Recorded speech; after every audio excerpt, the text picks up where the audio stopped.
Assalamualaikum warahmatullahi wabarakatuh. Selamat berjumpa kembali. Nah, pada kesempatan kali ini kita akan membahas mengenai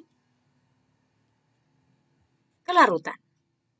Adapun tujuan pembelajaran kita pada pertemuan kali ini yaitu yang pertama menuliskan ungkapan KSP berbagai larutan, yang kedua menjelaskan hubungan kelarutan atau S dengan KSP, kemudian menentukan KSP dari kesetimbangan ion-ion terlarut, dan menjelaskan pengaruh ion senama, menjelaskan hubungan KSP dengan pH, serta memperkirakan terbentuknya endapan berdasarkan harga KSP. Mari kita bahas satu persatu mengenai materi kita pada pertemuan kali ini. Pertama kita membahas mengenai pengertian KSP terlebih dahulu ya. Nah, apa itu? Istilah kelarutan, kita bahas dulu kelarutan ya, atau solubility digunakan untuk menyatakan jumlah maksimal zat yang dapat larut dalam sejumlah tertentu pelarut. Nah, kelarutan itu khususnya untuk zat yang sukar larut yang dinyatakan dengan satuan mol per liter atau mol liter min 1. Nah, jadi ini sama seperti menghitung molaritas untuk kelarutannya ya. Nah, saya berikan ilustrasi sedikit. Jika misalnya saudara ingin melarutkan 1 sendok gula ke dalam segelas air, kemudian saudara aduk-aduk. Nah, apa yang terjadi? Ya gulanya tentu larut di dalam air. Nah, tetapi jika saudara menambahkan gula terus-menerus diaduk, nah sampai suatu titik atau suatu masa di mana larutan yang gula yang saudara larutkan tadi mencapai jenuh dan tidak dapat melarut gula lagi. Akhirnya gulanya mengendap seperti itu. Inilah dia mengenai kelarutan. Mari kita bahas mengenai tetapan hasil kelarutan atau KSP. Bagaimana cara menuliskan ungkapan KSP? Kita langsung kepada contoh saja ya. Nah, sebelumnya kalau di dalam suatu larutan jenuh dari suatu elektrolit yang sukar larut, itu terdapat kesetimbangan antara zat padat yang tidak larut dan ion-ion zat yang larut. Nah, misalnya seperti ini. Oke. Nah, ini ya jika saudara perhatikan di sini. Oke, ini ya saya ganti ya. Jika saudara perhatikan di sini, jika ada reaksi seperti ini, MXAY ya. Di sini ada zat padat yang tidak larut, kemudian ada ion-ion yang larut, yaitu ada My plus, XMY plus, dan YaX min. Nah, karena zat padat tidak mempunyai molaritas, ya, maka tetapan kesetimbangan untuk menuliskan ungkapan KSP-nya itu hanya melibatkan ion-ion saja. Nah, ion-ion ini saja. Maka kesetimbangannya itulah yang kita sebut sebagai tetapan hasil kelarutan atau KSP. Jadi, apa itu sebenarnya KSP? KSP itu adalah tetapan hasil kali kelarutan. Nah, jika contohnya seperti ini, maka KSP dari reaksi ini yaitu KSP sama dengan konsentrasi ionnya, berarti My plus dipangkatkan koefisiennya yaitu X dikali dengan AX min pangkat Y. Nah, inilah dia ungkapan KSP-nya atau tetapan hasil kali kelarutannya. Baik, kita masuk kepada contoh agar saudara lebih memahaminya. Tuliskan rumus tetapan hasil kali kelarutan untuk senyawa MgOH 2 kali. Maka di sini ya, ketika kita menuliskan MgOH dalam larutan akan terurai menjadi ion-ionnya, itu reaksinya ya menjadi seperti ini. MgOH 2 kali solid menjadi Mg2 plus aqueous ditambah dengan 2 OH min. Nah, ini fasanya aqueous. Maka dari hasil reaksi ini, hasil ionisasinya, kita peroleh ungkapan KSP-nya. Tulis ya, berarti konsentrasi Mg2 plus pangkat 1, maka tidak kita tulis biasanya pangkat 1, dikali dengan konsentrasi OH- pangkat 2. Nah, inilah tetapan hasil kelarutan untuk senyawa MgOH 2 kali. Baik, kita masuk ke materi selanjutnya, yaitu hubungan kelarutan atau S dengan KSP. Oke, secara umum, ya, jika ada reaksi seperti ini, AX, BY menghasilkan AY plus dengan koefisien X ditambah BX min dengan koefisien Y, maka jika kita ingin mengetahui hubungan kelarutannya, di sini kita tahu bahwa S dan KSP sama-sama dihitung pada larutan jenuh. Nah, maka antara S dan KSP itu ada hubungan yang sangat erat. Jadi nilai KSP itu ada keterkaitannya dengan nilai S atau kelarutan. Nah, maka untuk reaksi ini, ya jika kita ingin menuliskannya hubungannya, AXBY ini kelarutannya sebesar X, XAY plus itu kelarutannya sebesar XS, dan YBX min ini kelarutannya sebesar YS. Nah, maka ketika kita ingin mencari hubungannya, di sini kita peroleh hasil bahwa KSP sama dengan, kita masukkan rumusnya tadi, ya.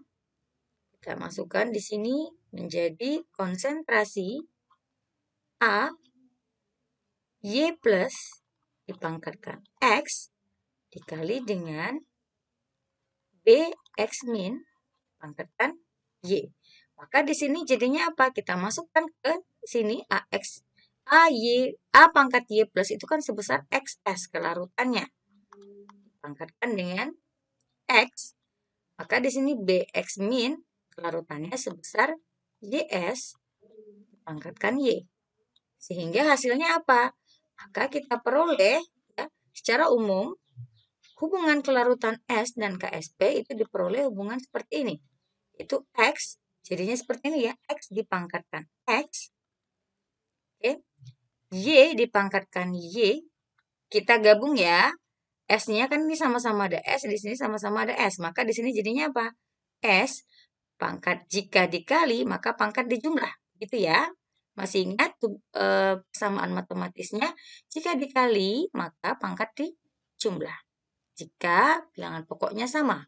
Jadi kan bilangan pokoknya sama-sama S. S, X ditambah Y. Inilah dia persamaan secara umum hubungan antara kelarutan S dan KSP. Selanjutnya kita bahas soal pertama. Pada suhu tertentu, kelarutan AgIO3 sama dengan 2 kali 10 pangkat min 6 mol per liter. Hasil kali kelarutannya, maka kita bahas di sini, ya. Untuk mencari hasil kali kelarutannya, maka di sini yang perlu kita lakukan adalah yaitu membuat dulu reaksi ionisasinya. Di mana AgIO3 jika terion itu akan membentuk Ag plus ditambah IO3 min. IO3 min. Ya. Nah, di sini jika ini kelarutannya S, maka ini juga S dan ini S. Oke. Untuk SP-nya kita akan hitung. Tetapan hasil kali kelarutannya adalah berarti di sini konsentrasi Ag plus pangkat 1 dikali konsentrasi IO3 min pangkat 1. Maka di sini jadinya ada S dikali S. Dapatlah S kuadrat. Karena di sini kita bisa lihat bahwa konsentrasi dari Ag plus dan IO3 min itu sama-sama 1, maka kelarutannya sama-sama S, dan kelarutannya itu tadi adalah 2 kali 10 pangkat min 6 mol per liter. Maka di sini tinggal kita ganti. Itu menjadi 2 kali 10 pangkat min 6 kuadrat. Hasilnya berapa? Hasilnya adalah 4 kali 10 pangkat min 12. Inilah hasil dari hasil kali kelarutannya atau KSP-nya. Selanjutnya kita bahas soal yang kedua. Harga KSP Ag2S adalah 10 pangkat min 49. Berapa kelarutan senyawa ini dalam air? Nah, untuk menyelesaikan soal ini kebalikan dari soal yang pertama. Tetap hal yang pertama harus kita lakukan adalah membuat reaksi ionisasinya, yaitu Ag2S ion membentuk 2Ag+, ditambah S2-. Maka jika di sini kelarutannya adalah S, maka di sini adalah 2S, S2- adalah S. Kita buat dulu ya persamaan atau hasil kali kelarutannya. Oke, tetapan hasil kali kelarutannya adalah, berarti di sini konsentrasi Ag+ pangkat 2 dikali dengan konsentrasi S2- pangkat 1. Maka di sini jadinya 2S kuadrat dikali dengan S. Hasilnya adalah 4S pangkat 3. Tadi kita ketahui bahwa KSP-nya itu bernilai 10 pangkat min 49. Maka di sini jadinya apa? Kita sambung ke sebelah sini ya. Oke. Di sini, maka di sini kita tulis ulang saja. 4S pangkat 3 sama dengan 10 pangkat min 49. Maka S sama dengan akar pangkat 3 dari 10 pangkat min 49 dibagi 4. Gitu ya. Nah, sehingga ini hasilnya berapa? Silakan dipencet kalkulatornya, maka dapatnya 2,92 kali 10 pangkat min 17 molar. Oke, inilah dia hasil yang untuk soal nomor 2. Kelarutannya adalah 2,92 kali 10 pangkat min 17. Baik, kita lanjutkan untuk pengaruh ion senama terhadap kelarutan. Nah, kita lihat dulu ilustrasinya. Dalam larutan jenuh Ag2CrO4 terdapat kesetimbangan antara Ag2CrO4 padat dengan ion Ag+ dan ion Cr2-. Maka di sini jika kita ingin menuliskan reaksi kesetimbangannya, yaitu atau reaksi ionisasinya, Ag2CrO4 solid itu terionisasi membentuk 2Ag+ ditambah CrO4 2-. Nah, kira-kira apa yang terjadi jika ke dalam larutan jenuh tersebut ditambahkan larutan AgNO3 atau larutan K2CrO4? Nah, ada yang tahu kira-kira apa yang terjadi? Nah, penambahan larutan AgNO3 ya, atau K2CrO4 itu akan memperbesar konsentrasi ion Ag+. Atau ion CrO4 2- di dalam larutan. Ini sesuai dengan azas Le Chatelier ya, mengenai pergeseran kesetimbangan. Penambahan konsentrasi ion Ag+ atau ion CrO4 2- itu akan menggeser kesetimbangan ke kiri. Artinya ya, artinya di sini nanti akibatnya jumlah dari AgCrO4 yaitu akan akibatnya jumlah Ag2CrO4 yang larut menjadi berkurang. Jadi bisa kita simpulkan bahwa ya, kesimpulannya bahwa ion senama memperkecil kelarutan. Nah, seperti itu ya. Mari kita masuk ke pembahasan soal. Kelarutan Ag2CrO4 dalam air adalah 10 pangkat min 4 molar. Hitunglah kelarutan Ag2CrO4 dalam larutan K2CrO4 0,01 molar. Apa yang harus kita lakukan pertama? Yang harus kita lakukan pertama adalah menghitung KSP dari Ag2CrO4. Maka di sini untuk menghitung KSP Ag2CrO4 ini, kita tuliskan dulu yuk reaksi ionisasinya. Ag2CrO4 jika terion membentuk 2Ag+ ditambah CrO4 2-. Maka jika di sini kelarutannya adalah S, di sini menjadi 2S dan di sini S. Sehingga KSP dari Ag2CrO4 itu adalah konsentrasi Ag+ dipangkatkan 2 dikali dengan konsentrasi CrO4 2- pangkat 1. Maka di sini jadinya 2S pangkat 2 dikali S. Dapatlah di sini 4S pangkat 3. 4S pangkat 3, karena kelarutannya adalah 10 pangkat min 4, maka di sini dikali 10 pangkat min 4 pangkat 3. Dapatlah 4 kali 10 pangkat min 12. Inilah KSP dari Ag2CrO4. Setelah kita menghitung KSP Ag2CrO4, dapat hasil 4 kali 10 pangkat min 12, maka sekarang kita akan menghitung kelarutan Ag2CrO4 dalam larutan K2CrO4 0,01 molar. Nah, caranya di sini berarti kita tulis dulu rumus KSP-nya ya. Rumus KSP-nya tadi kita tulis ulang lagi. KSP Ag2CrO4 itu kan sama dengan konsentrasi Ag plus pangkat 2 dikali dengan CrO4 2 min. Seperti itu ya. Maka di sini kita KSP-nya tadi 4 kali 10 pangkat min 12. Maka di sini di dalam larutan K2CrO4 kan tidak ada Ag ya, yang ada hanyalah CrO4, yaitu ion senamanya yaitu CrO4. Maka di sini kita tulis saja Ag plus pangkat 2. CrO4-nya, CrO4 2 min kita ganti konsentrasi dengan yang ini. Kenapa? Karena ini adalah kita kan ingin menghitung kelarutannya di dalam larutan K2CrO4. Maka konsentrasinya itu atau kelarutannya yang kita pakai adalah konsentrasi pada K2CrO4. Di sini 0,01. Oke. Di sini hasilnya kita peroleh bahwa konsentrasi dari Ag plus itu sama dengan ya. Ini berarti 4 kali 10 pangkat min 12 per 0,01 itu saya jadikan 10 pangkat min 2 saja ya. Ini akar. Karena pangkat 2 itu kan berarti akar pangkat 2. Dapatlah hasilnya 2 kali 10 pangkat min 5 molar. Itu konsentrasinya. Nah, sehingga di sini kalau kita ingin menghitung kelarutan Ag2CrO4 bagaimana? Nah, ini saya bagi ya. Kita lanjutkan di sebelah sini.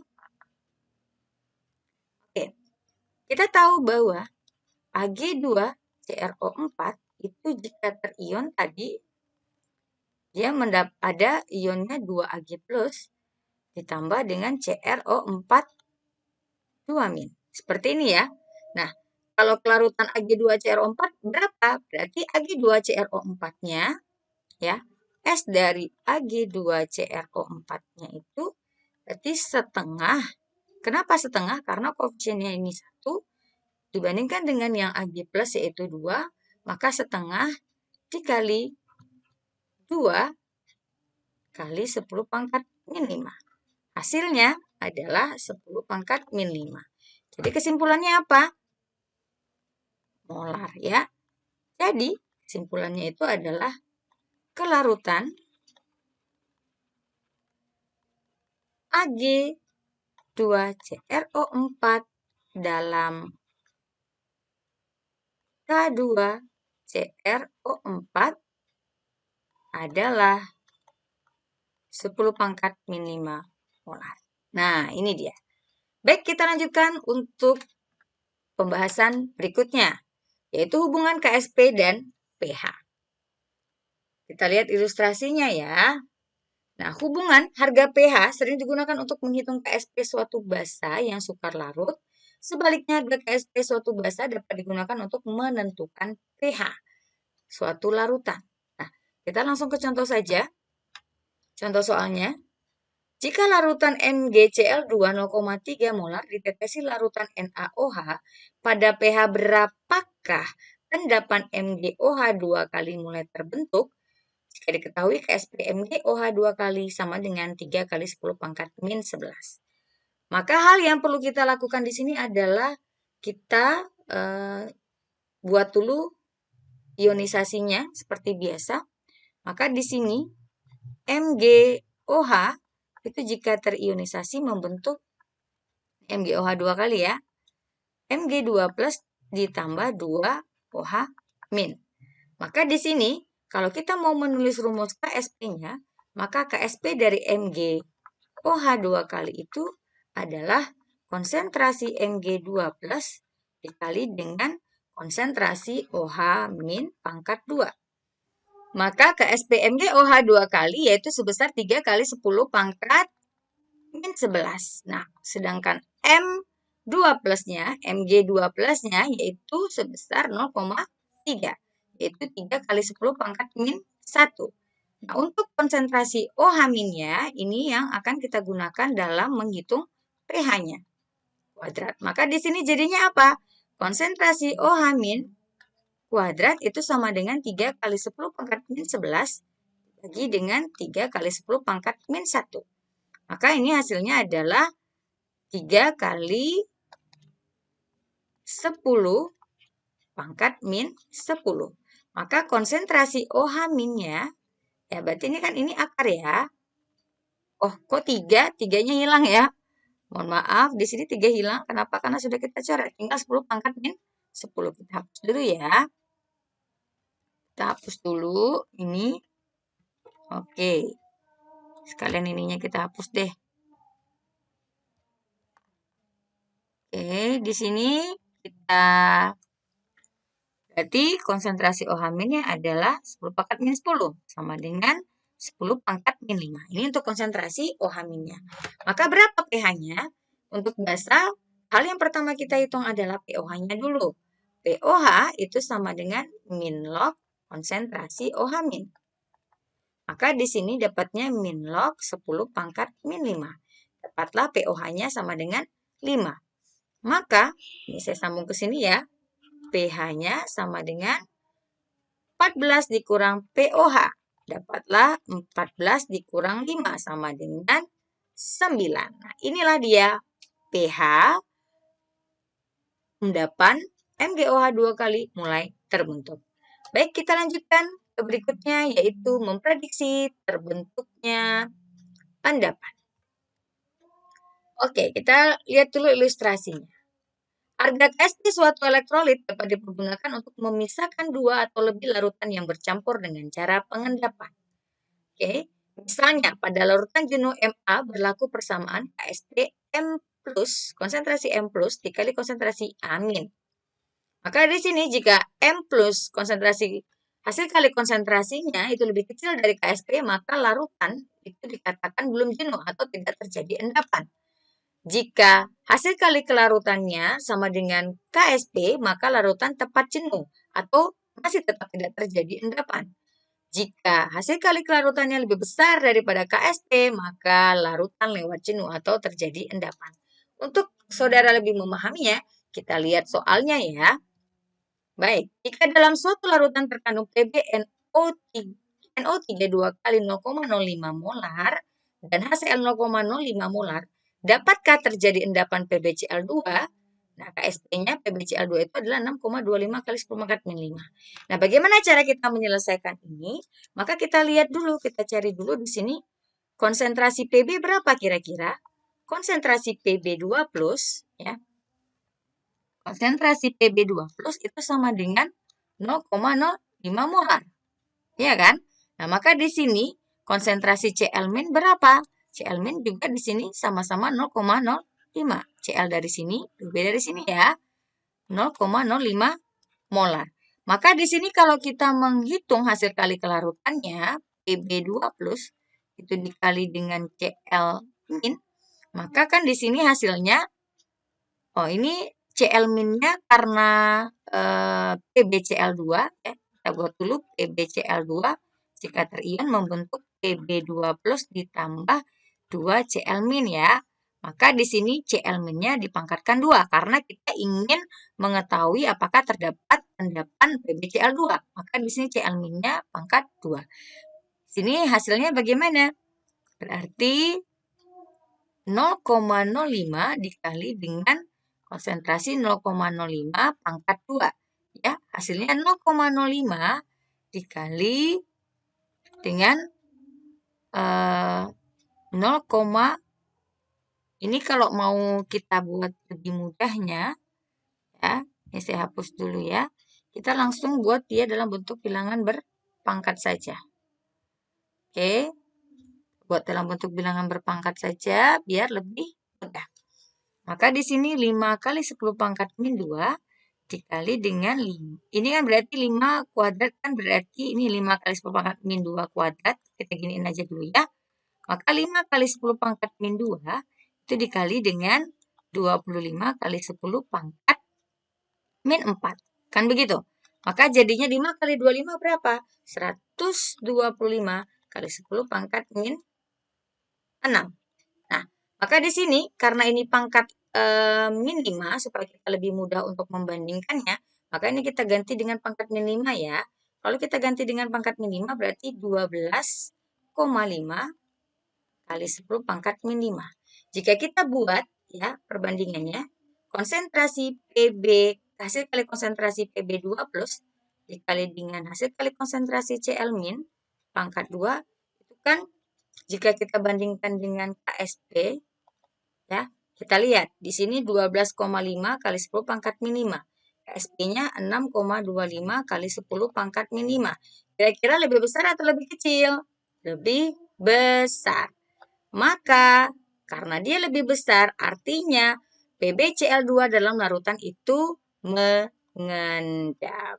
Maka kesimpulannya PbCl2 dalam larutan itu mengendap. Oke, nah ini dia untuk memprediksi terbentuknya endapan. Kira-kira sudah paham semuanya? Baik, sekian dan terima kasih penjelasan saya untuk kelarutan. Mudah-mudahan bermanfaat. Semoga saudara bisa lebih memahami tentang kimia. Karena kimia itu tidak sesulit yang saudara bayangkan. Kimia itu mudah jika saudara terus belajar. Saya akhiri dengan Assalamualaikum warahmatullahi wabarakatuh.